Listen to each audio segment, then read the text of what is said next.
Hello बच्चों, कैसे हो आप सब। स्वागत करता हूं एक बार फिर से आप सभी को अपने इस YouTube चैनल पर। तो आज की क्लास में हम लोग देखने वाले हैं त्रिभुज चैप्टर का। तो बच्चों, आज की क्लास में हम लोग क्या करने वाले हैं। आज की क्लास में हम लोग देखेंगे, देखो पिछली क्लास में हमने आपको करा दिया था कि समरूप आकृतियां क्या होती हैं। समरूप आकृतियों को हमने अच्छे से आपको बताया था और आशा करता हूं कि आपको समझ भी आया होगा समरूप आकृतियां क्या होती हैं। हमने कहा था कि जिन आकृतियों की या फिर जिन दो आकृतियों की आकार समान हो और आमाप मतलब साइज हमने आपको बताया था। आकार समान हो, आकार तो निश्चित रूप से ही समान होना चाहिए, मतलब अगर आकार समान नहीं है तो आकृतियां फिर समरूप नहीं होंगी। मतलब आकार समान हो, शेप इसका एकदम सेम होना चाहिए। और उसके बाद आमाप को हमने कहा था कि आमाप को आप समझोगे साइज से। साइज इसकी समान भी हो सकती है, समान ना हो तब भी चलेगा, लेकिन आकार इसका समान होना चाहिए। तो ऐसी आकृतियों को हम समरूप आकृतियां कहते हैं। उदाहरण के लिए हमने आपको बताया था कि जैसे वृत्त है, वृत्त में समान त्रिज्या वाले वृत्त भी समरूप होते हैं और छोटी बड़ी त्रिज्या वाले वृत्त भी समरूप होते हैं, क्योंकि आकार उनका वृत्ताकार होता है निश्चित रूप से, और त्रिज्या छोटी बड़ी होने से उनकी साइज छोटी बड़ी हो जाती है।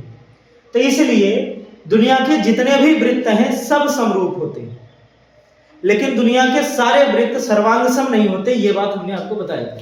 सर्वांगसम तभी होंगे जब त्रिज्या एकदम सेम रहेगी, और समरूप के लिए वृत्ताकार होना चाहिए। त्रिज्या चाहे छोटी हो, चाहे बड़ी हो, चाहे सेम हो, समरूप हो जाता है। तो हमने समरूप आकृतियां समझ ली थी। अब हम देखेंगे समरूप त्रिभुज के बारे में। आज हम देखने वाले हैं समरूप त्रिभुज। नोट कर लीजिए, इसमें नोट कर लीजिए, फिर समझा देते हैं। दो त्रिभुज लिखिए। दो त्रिभुज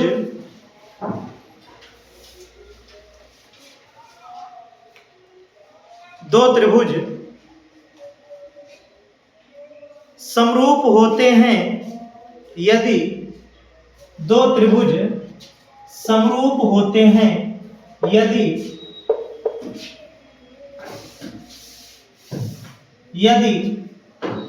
उनकी भुजाओं का अनुपात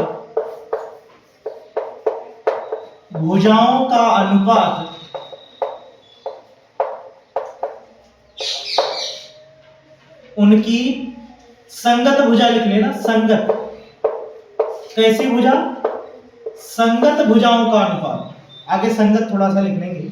उनकी संगत भुजाओं का अनुपात समान हो तथा संगत कोण समान हो।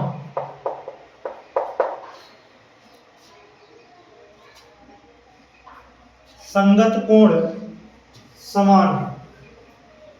दो त्रिभुज समरूप त्रिभुज बोले जाते हैं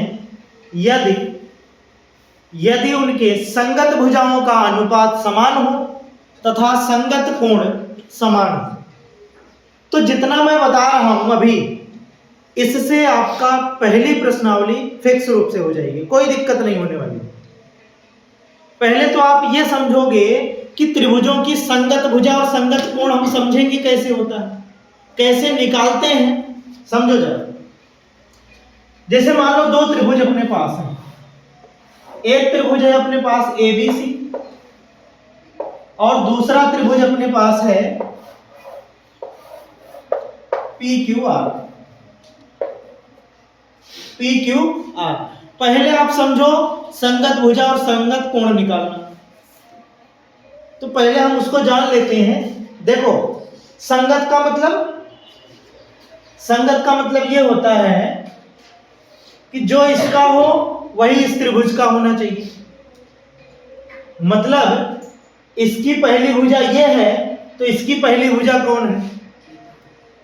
तो वो किस पर डिपेंड करता है? वो त्रिभुज के नाम पर डिपेंड करता है कि त्रिभुज का नाम आप क्या रखे हो। चित्र से हम देखो, चित्र में तो आपको लग रहा है ना कि ये वाली भुजा इसके संगत है, ये वाली भुजा इसके संगत है, ये वाली भुजा इसके संगत है। नाम से आपको यही दिख रहा, चित्र से आपको यही दिख रहा है ना। लेकिन चित्र से कुछ होता नहीं है, आपको नाम क्या लिखा है वो बड़ा इंपॉर्टेंट होता है। नाम आप पहले फिक्स किया करो। दोनों त्रिभुजों का नाम क्या है? जैसे इस त्रिभुज का नाम है एबीसी, त्रिभुज एबीसी, और इस वाले त्रिभुज का नाम है त्रिभुज पीक्यूआर। तो याद रखना, इन दोनों में संगत भुजा और संगत कोण क्या होंगे? देखो, इसकी संगत भुजा AB है, पहली क्या है? AB है। हम इसमें नहीं देख रहा हूं, मैं सिर्फ नाम से आपको बता रहा हूं कि नाम से कैसे समझोगे। और सवाल आता है नाम से ही आता है, त्रिभुज का नाम क्या लिखा गया है वो इंपॉर्टेंट होता है। सवाल अब जब लगाओगे, जब भी लगाओगे तो नाम से ही आपको सवाल लगाना पड़ेगा। तो पहले आप इसको निकालना सीख लीजिए। जैसे देखो, पहले इसमें AB लिखा है तो पहली भुजा इसकी AB हो गई। इसमें पहले क्या लिखा है? PQ लिखा है, तो AB के संगत PQ होगा। जब भी होगा AB के संगत कौन होगा? PQ। BC के संगत कौन होगा? QR। और CA के संगत कौन होगा? RP होगा। ठीक है, अगर मैं यही नाम बदल दूं, चित्र यही रहे, मैं इस त्रिभुज को RPQ भी कह सकता हूं। कह सकता हूं कि नहीं कह सकता? RPQ बोल सकता हूं इस त्रिभुज का नाम। ठीक है, अगर त्रिभुज RPQ सवाल में बोल दिया तो AB की संगत भुजा RP होगी, फिर BC की संगत भुजा PQ होगी, फिर और CA की संगत भुजा कौन होगी? QR होगी। ऐसे इसका भी नाम आप बदल सकते हो। अगर किताब में इसी त्रिभुज का नाम दूसरा कुछ दे दिया तो उस नाम से फिर आपको फिक्स करना है। तब चित्र ABC दिख रहा है तो आप ABC नहीं समझोगे, जो नाम में लिखा रहेगा। मान लो वो लिख दिया भैया कि BCA, तब BC की संगत भुजा RP, CA की संगत भुजा PQ और AB की संगत भुजा QR होगी। तो नाम कैसे लिखा है उसी हिसाब से आप संगत भुजाओं को फिक्स करोगे। और दूसरी बात, संगत कोण पहले जो लिखा है वो पहला कोण होता है, दूसरे पे दूसरा कोण, तीसरे पे तीसरा कोण। तो इसका पहला कोण इसके पहले कोण के संगत होगा, इसका दूसरा कोण इसके दूसरे कोण के संगत होगा, और इसका तीसरा कोण इसके तीसरे कोण के संगत होगा। ये सिर्फ अभी मैं संगत कोण और भुजा आपको पता करना बता रहा हूं बस। ठीक है, अब आ जाते हैं समरूप त्रिभुज पर। समरूप त्रिभुज पर आ जाते हैं। जैसे देखो, समरूप त्रिभुज या समरूप त्रिभुज बोल दे या समरूप बहुभुज बोल दे, बहुभुज में जो शर्तें होती हैं वही देखो। बहुभुज का मतलब बहुत सारी भुजाएं, बहुभुज में चतुर्भुज भी आ जाएगा, त्रिभुज भी आ जाएगा, पंचभुज आ जाएगा, खंडभुज आ जाएगा, 7 भुजाओं वाला कोई आकृति होगी वो भी आ जाएगी, 8 भुजाओं वाली अष्टभुज आ जाएगा। तो बहुभुज में यहाँ जो समरूप त्रिभुज लिखा है, समरूप बहुभुज लिख दोगे तब भी यही होगा, संगत भुजाओं का अनुपात बराबर और संगत कोण समान। यही कंडीशन होती है। तो वही कंडीशन त्रिभुज में भी होती है, क्योंकि त्रिभुज भी एक प्रकार का बहुभुज ही है। तो कुल मिला के ये चीज हमें दोनों देखना है। जैसे मान लो अपने आप को एक उदाहरण दिया है भाई कि एक त्रिभुज ABC है, एक त्रिभुज ABC है जो इस प्रकार से है, ABC 5, 7 और यहां पे कोई भी एक मान लो 8 मान लो, 5, 7, 8। ठीक है, तो यहां पे आप ध्यान से देखना, एक बार के लिए हमने मान लिया है कोई नाप होगी। ऐसे ही एक त्रिभुज और है PQR, त्रिभुज PQR, वो मान लीजिए ये है।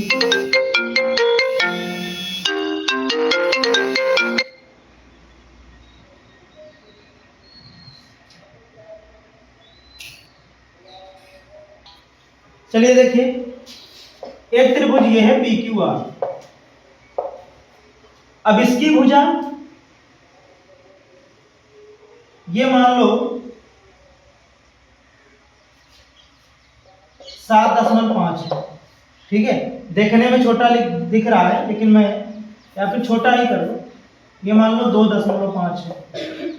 ये कितना है, ये है 3.5 और ये आपका हो जाएगा, इसको आप 4 कर लीजिए, ठीक है। तो इस तरीके से दो त्रिभुज आपको दिए गए, दो त्रिभुज आपको दिए गए हैं और ये वाला कोण 70 है, ये वाला कोण 50 है और ये वाला कोण 60 है। ये वाला कोण 70 है, ये वाला 60 है, ये वाला आपको दिया नहीं। इस तरीके से ये चित्र, दो चित्र आपको दे दिए और बोला है कि पता करिए क्या त्रिभुज एबीसी त्रिभुज पीक्यूआर के समरूप है क्या। पता करते हैं भाई। हमें क्या देखना पड़ेगा, हमें ये दोनों कंडीशन देखना पड़ेगा कि संगत भुजाओं का अनुपात क्या समान आ रहा है क्या, संगत कोण क्या बराबर दिख रहे हैं क्या, वो चीज हम देखेंगे। उसके बाद कह देंगे कि हाँ दोनों त्रिभुज क्या है, समरूप है। तो सबसे पहले आप देखो कि AB की संगत भुजा कौन है, PQ है। तो AB यहां कितना दिया है, 5 है ना। संगत भुजाओं का अनुपात मतलब, संगत भुजाओं का अनुपात मतलब AB बटा में PQ बराबर होना चाहिए। दूसरा कौन है, BC बटा में QR बराबर होना चाहिए CA बटा में RP, CA बटा में RP। ये संगत भुजाओं का अनुपात है। तो AB कितना है, AB आपका 5 है, PQ कितना है 2.5 है, बराबर यहाँ BC कितना है भाई 7 है और उसके बाद 3.5 है, CA कितना है 8 है और RP कितना है 4 है। काटोगे तो ये 2 बार में 2:1 आ गया, ये भी 2 बार में 2:1 आ गया, ये भी 2 बार में 2:1 आ गया। मतलब संगत भुजाओं का अनुपात 2:1 2:1 2:1 तीनों आ गए, समान दिख रहा है। इसका मतलब तीनों 2:1 2:1 और 2:1 तीनों का आ गया, बराबर है। अब हमें दूसरी बात भी देख लेना है कि क्या संगत कोण बराबर है क्या। कोण A का संगत कोण P है, तो कोण A 70 है तो P भी 70 है। P कितना है 70 है, ठीक है। A 70 है, P भी 70 है। देखो R की संगत कोण कौन होगा, C। R कितना है, R 60 है तो C कितना है, C भी 60 है। तो 70 60 तो ये 50 ही तो होगा ना, त्रिभुज के तीनों अंतःकोणों का योग। तो ये 50 है तो ये भी 50 है। मतलब संगत कोण A बराबर कोण P, कोण B बराबर कोण Q और कोण C बराबर कोण R। ये भी बात सत्य है, ये भी बात सत्य है। इसका मतलब त्रिभुज ABC त्रिभुज PQR के समरूप है। तो हम लिखने के लिए कैसे करते हैं, त्रिभुज ABC समरूप त्रिभुज, समरूप का प्रतीक है ये त्रिभुज PQR, ये लिखने के लिए किया जाता है। बात समझ में आई। इस तरीके से हमें चेक करना है आगे की प्रश्नावली में जो सवाल मिलेंगे। बात समझ गए। तो चलिए अब सीधा प्रश्नावली पे चलते हैं। जितना बेसिक हो सकता था हमने आपको बता दिया। समरूप त्रिभुज क्या होता है भाई, ऐसा त्रिभुज जिसकी संगत भुजाओं का अनुपात बराबर हो और संगत कोण बराबर हो, वो दोनों त्रिभुज एक दूसरे के समरूप होते हैं। तो इस तरीके से अब हम चलते हैं प्रश्नावली पे। प्रश्नावली पे जो सवाल बन रहे हैं उनको देखेंगे और पता करेंगे कि क्या त्रिभुज समरूप है, त्रिभुज है, बहुभुज है, जो भी है उनको हम पता करेंगे कि क्या समरूप है कि नहीं है। ठीक है। तो पहली सवाल क्या दिया है, प्रश्नावली है 6A।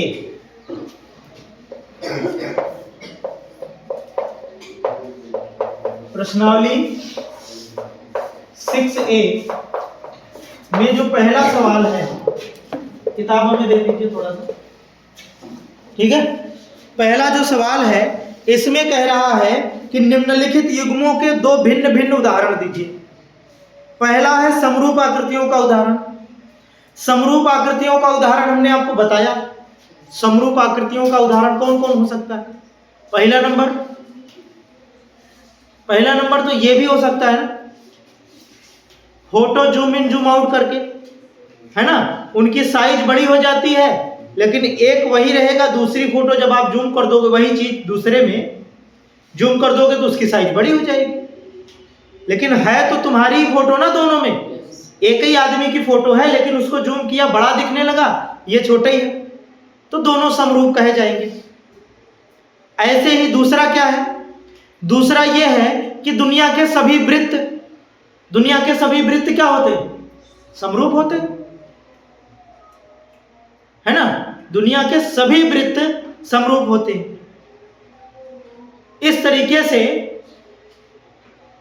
ये आपका बन जाएगा। उसके बाद वर्ग की बात आई, वर्ग में भी सभी वर्ग समरूप हो जाएंगे, सभी वर्ग समरूप हो जाएंगे। आप कहोगे कि सर समान भुजा वाला अगर वर्ग है, समान भुजा वाला, वो तो सर्वांगसम हो गया फिर। तो हम ये जानते हैं कि जो सर्वांगसम आकृतियां होती है वो भी समरूप होती हैं, तो सभी वर्ग समरूप हो गए, सभी वृत्त समरूप हो गए, है ना। अगर गोले की बात करें तो सभी गोले भी समरूप ही होते हैं। तो इस तरीके से दो उदाहरण आपको लिखना है समरूप का, और दो ऐसी आकृतियों का उदाहरण दो जो समरूप नहीं है। तो एक त्रिभुज ले लो, एक वर्ग ले लो, एक चतुर्भुज ले लो, और एक त्रिभुज ले लो, एक वृत्त ले लो, दूसरा वर्ग ले लो, तो ये समरूप नहीं होती है। और उसी में अगर लेना चाहते हो तो आपको ध्यान देना पड़ेगा कि फिर संगत भुजाओं का अनुपात और संगत कोण बराबर नहीं होने चाहिए। तो उदाहरण आप लिख लेना। सवाल नंबर 2 में जो चित्र बना है उस चित्र को हम बना करके फिर आपको हम समझाते हैं। सवाल नंबर 2 में जो दिया है, सवाल नंबर 2 में हमें देखना है कि क्या ये दोनों आकृतियां जो दी गई हैं, वैसे ये चतुर्भुज है, बहुत ज्यादा इसमें सोचने वाली बात नहीं है। ये चतुर्भुज दोनों जो दिए गए हैं क्या ये समरूप हैं क्या? वैसे देखने से ही लग रहा है कि समरूप नहीं है ना। फिर क्या करेंगे? फिर इसमें हम मान लेते हैं कि भाई चित्र में बहुत ज्यादा हम विश्वास नहीं करते।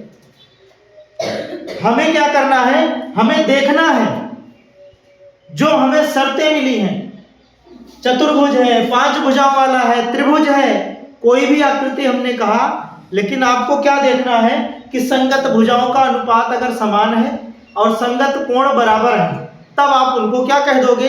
समरूप कह दोगे। तो हम क्या करते हैं, इधर का चतुर्भुज PQRS लेते हैं, इधर का चतुर्भुज ABCD लेते हैं, ठीक है।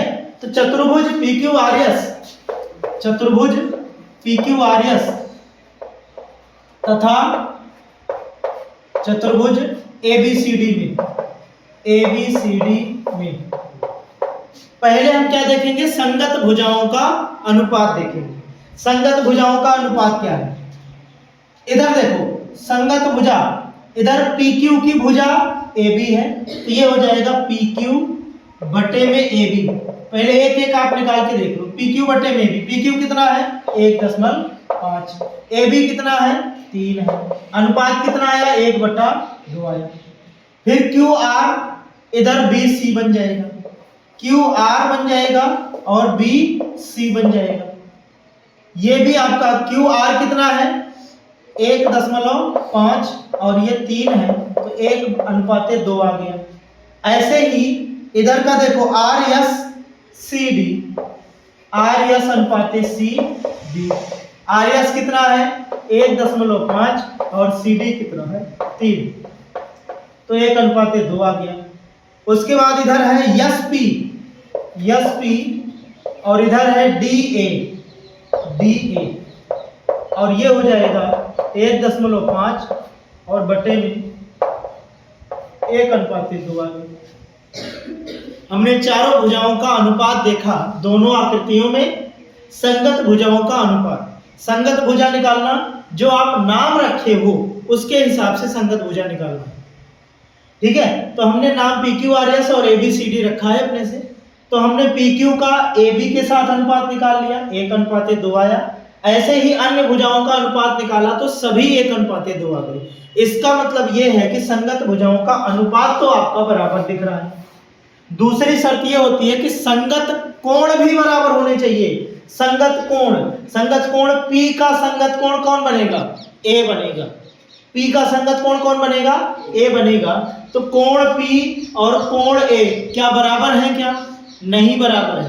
कारण क्या है कि ये वर्ग है। ये क्या है? वर्ग है। और वर्ग में प्रत्येक कोण कितने डिग्री का होता है? 90 डिग्री का। और ये क्या है? ये समचतुर्भुज है। समचतुर्भुज में प्रत्येक कोण फिक्स नहीं होता, कितने डिग्री का होगा तो ये पता नहीं है। देखने से भी लग रहा है कि ये 90 डिग्री नहीं है। तो संगत कोण बराबर नहीं है इस चतुर्भुज में। दोनों में संगत कोण समान नहीं है, समान नहीं है। इसलिए चतुर्भुज PQRS समरूप नहीं होगा चतुर्भुज ABCD। ये दोनों समरूप नहीं है, समझ गए ना? ये दोनों आकृतियां समरूप नहीं है। ये हमें इस तरीके से चेक करना है। तो मुझे लगता है कि बात समझ में आ गई होगी कि हमें क्या करना है। आप पहले संगत भुजाओं का अनुपात निकाल लोगे, संगत कोण निकाल लोगे, फिर दोनों को देखोगे कि क्या ये समान चल रहे हैं कि नहीं चल रहे हैं। समान है तो दोनों को समरूप दिखा देना, समान नहीं है तो कह देना समरूप नहीं। तो इस सवाल को आप कर लो, नोट कर लीजिए, फिर अगले सवाल देखते हैं। अब ये वाली सवाल देख लो। इस प्रश्नावली की मुझे लगता है अंतिम सवाल है। इस प्रश्नावली की अंतिम सवाल है। अब इसको आप कैसे पता करोगे भाई? वही कार्यक्रम, संगत भुजाओं का अनुपात आप निकालो और संगत कोण निकालो। संगत भुजाएं कौन कौन सी हैं? AB की संगत भुजा कौन है? PQ है। BC की संगत भुजा कौन है? QR है। CD की संगत भुजा कौन है? RS है। और DA की संगत भुजा SP है। अनुपात निकाल के देखते हैं। संगत भुजाओं का अनुपात देखिए। AB 1.5 और यहाँ 3 है। 1.5 बट्टे में 3 बराबर 1/2, ये आ गया। दूसरी संगत भुजा BC बट्टे में QR। BC कहाँ है? BC 2.5 और ये 5, 2.5 और ये 5 मतलब 1/2। अगली भुजा कौन सी है? अगली भुजा CD है। यहाँ RS है। CD कितना है? 2.4। RS कितना है? 4.8। तो 2.4 बटे में 4.8 इज इक्वल टू कितना हो जाएगा? 1/2 हो जाएगा। और चौथी भुजा यहाँ कितना है भाई? DA 2.1 है। और यहाँ पे SP कितना है? 4.2 है। ये भी 1/2 है। देखो चारों अनुपात बराबर आ रहे हैं क्या?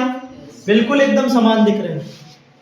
अब संगत कोण देख लो आप बराबर। बस संगत कोण यहां देखो, P का संगत कोण कौन बनेगा? A बनेगा। यहाँ P देखो 105 है, A भी 105 है बिल्कुल। Q का संगत कोण कौन बनेगा? B बनेगा। Q 100 है, B भी 100 है, बराबर दिख रहे हैं। R का संगत कोण कौन बनेगा? C बनेगा। तो R देखो 70 है, C भी 70 है। यश का संगत कोण कौन बनेगा? D बनेगा। तो यश आपका 85 है तो D भी 85 है। संगत कोण भी बराबर है, संगत भुजाओं का अनुपात भी बराबर आ गया। इसका मतलब दोनों चतुर्भुज कैसे हैं? समरूप हैं। दोनों कैसे हैं भैया? समरूप। ये दोनों चतुर्भुज समरूप चतुर्भुज। बात समझ गए? ऐसे ही आपको आगे जितने भी सवाल आपको मिलते हैं या फिर जहां से भी मिले, आपको समरूप आकृतियां बताया गया, समरूप बहुभुज बताया गया और उसी तरीके से इनको चेक करना है। अब अगली क्लास में हम देखेंगे समरूप त्रिभुजों के बारे में। समरूप त्रिभुजों के बारे में जो जो प्रमेय हैं उनको एक एक प्रमेय हम अच्छे से सीखेंगे और ऐसा सीखेंगे कि दोबारा भूलोगे नहीं आप। तो आज की क्लास में बस यहीं तक रखते हैं। अगली क्लास में फिर मिलेंगे समरूप त्रिभुज के नियम के साथ।